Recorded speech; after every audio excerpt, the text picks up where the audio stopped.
go. It's been a lot of work. It's been a lot of work. Oh yeah.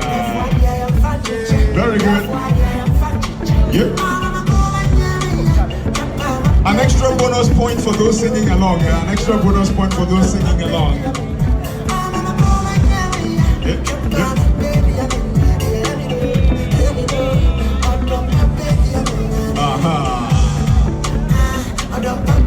Yep, yep, yep. Ashman, thank you, thank you, thank you.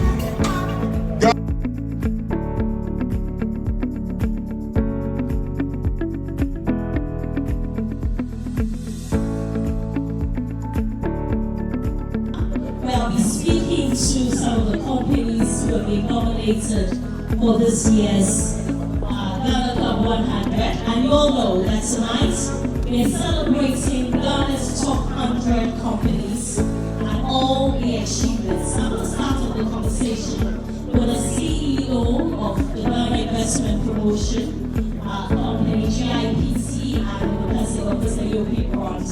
He's been CEO of GIPC for the past 8 years, and we've been discussing some of his achievements, the challenges. For those of you who don't know what Club 100 is about, and for those of us who know how challenging the economy has been in the last couple of years, how these businesses have navigated through the economy, and what he has to say to the companies. So you'll be good evening, and thank you very much for joining me here. So tell us first of all about GIPC, your core mandate. GIPC is pretty much the marketing where you're supposed to project the brand of the country that you're tasked with facilitating, attracting, onboarding products into the economy partnership with indigenous business. And so our job is like it's a marketing job primarily, but also a sales job. Because before anybody goes to invest in the country, they need to know about the country.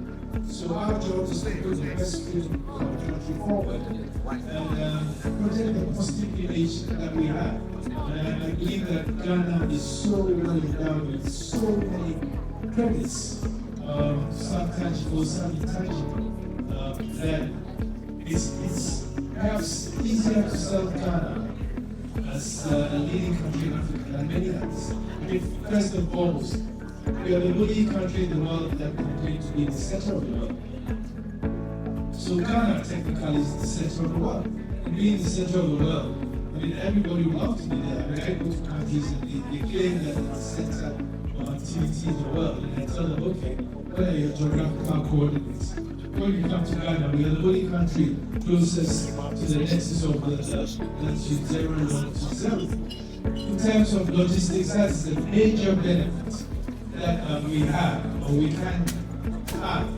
And so, beyond that, we also have a great political pedigree in the African continent, being the first sub-Saharan African country to gain independence. And like I keep saying, it actually sparked off a wave of Afro-positivism on the continent.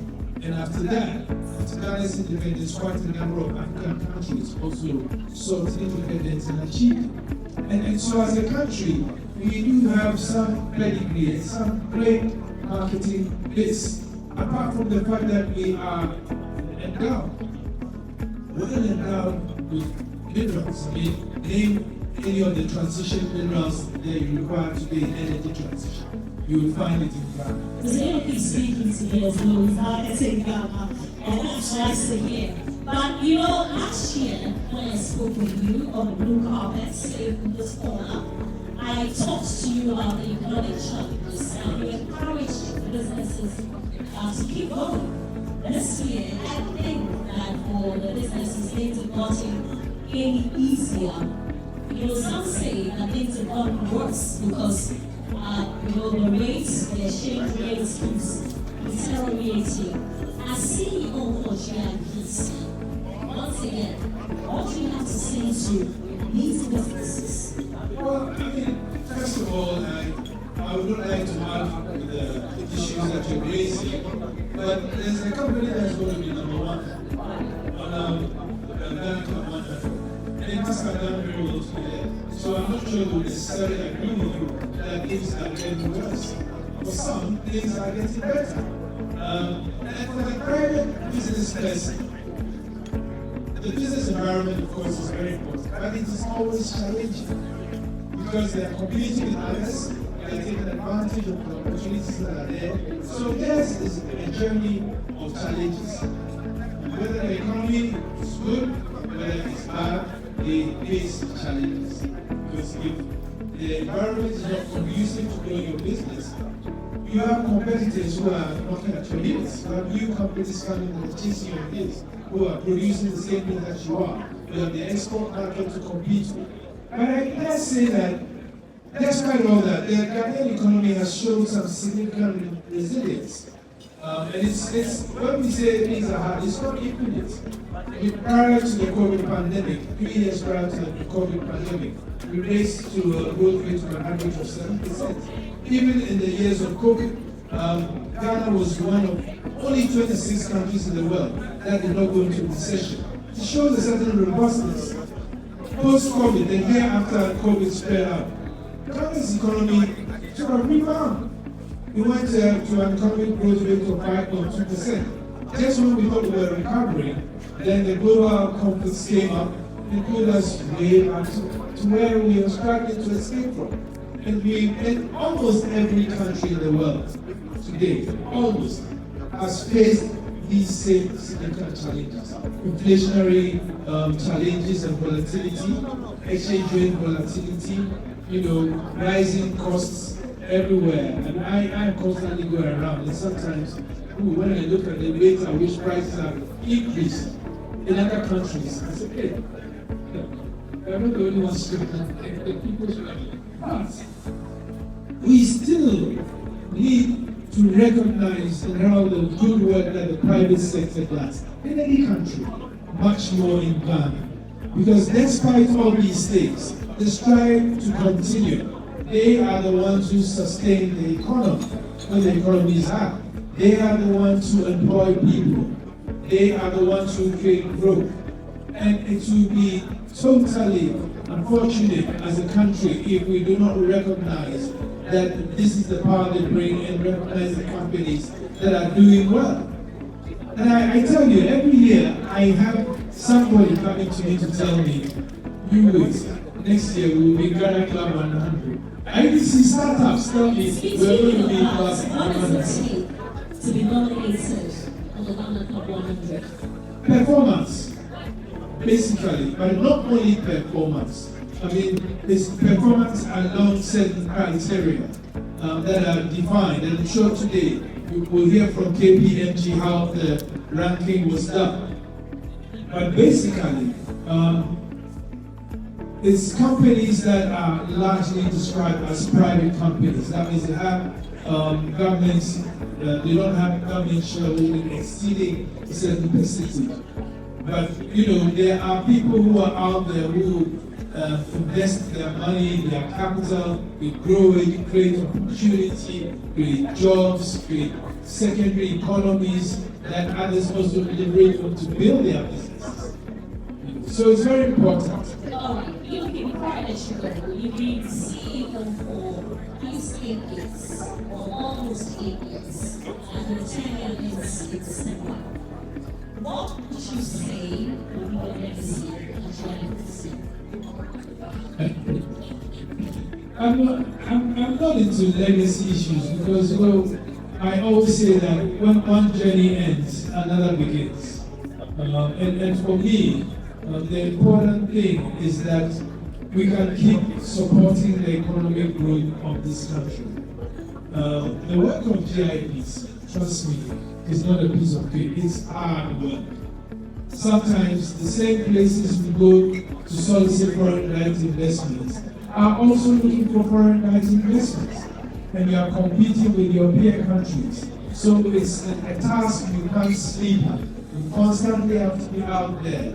When you take yourself out of the equation, somebody else is waiting to step in. So, for me, if we talk of legacy, it's continuity that we should continue. We've had challenges. We've had economic challenges as a country, which have also impacted GIPC. And we are hoping that we can have separate arrangements for GIPC to let it be able to perform its function in a much more unencumbered way. Thank you very much for saying that, Mr. Evening. It's so, But, if for nothing at all, I believe that the past 8 years, we've created a different image for GIPC. A lot more people tell me, now we hear of GIPC more often. We are out there on social media, we tell people what we do, we are out there, we now have an office in diaspora investments, we have a very significant aftercare unit, we've built a business development unit and we've actually moved offices to create a better environment for our workers and for the investors who come in. Thank you very much. You're most welcome. I wish you the very best. Thank you. Yogi Grant is the CEO for GIPC. Next to join me here is ably assisted by our CEO, our board chair, in the company of our board member, the Honorable Robert Amukalense, and our very first CEO, Ambassador Kwesi Ahoy, as they come up to present to the number one company in Ghana. Round of applause for Ghana.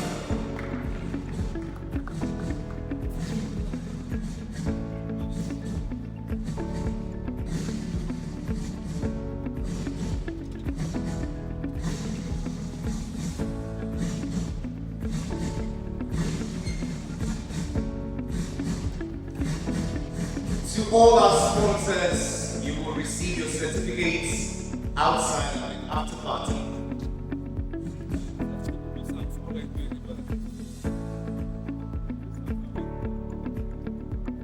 In insurance, we pass endorsement without any change. Please, an endorsement. Ambassador Kwesi Ahoy is not the first, he's the originator of the GIPC. Please, a round of applause. Or GC100, I know you're happy. All right, and so we've seen the MTNs, we've seen the Goldfields, we've seen the Newmonts. Who emerges as the number one company in Ghana? NLC. Well, it's official that the 21st edition of the GC100 will present the number one sport to Newmonts Ghana Gold Limited.